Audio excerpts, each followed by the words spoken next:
Hello everyone, আসসালামু আলাইকুম। আপনারা দেখতে পাচ্ছেন যে আমি কলা ফানাইতেছি। কিছুক্ষণ আগে দুইটা কলা গাছ থেকে কলা পাড়া হয়েছে। দেখতে পাচ্ছেন কলা দুটো অনেক বড়। এখন একটা ফানাইতেছি, আর অনেকগুলো কিন্তু অনেক বড় হয়েছে। কলাগুলো দেখতে কিন্তু অনেক সুন্দর। এই কলাগুলো ফানাইতেছি আমরা শুধুমাত্র বাজারজাত করার জন্য।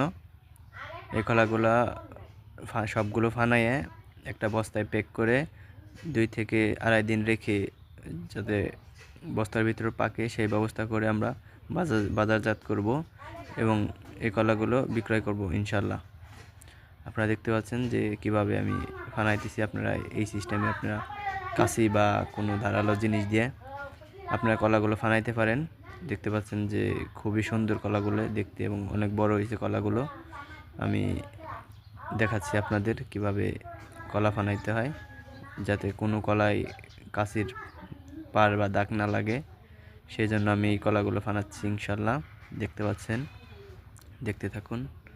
কলাগুলো অনেক ভালোই লাগতেছে, অনেকগুলো কলা।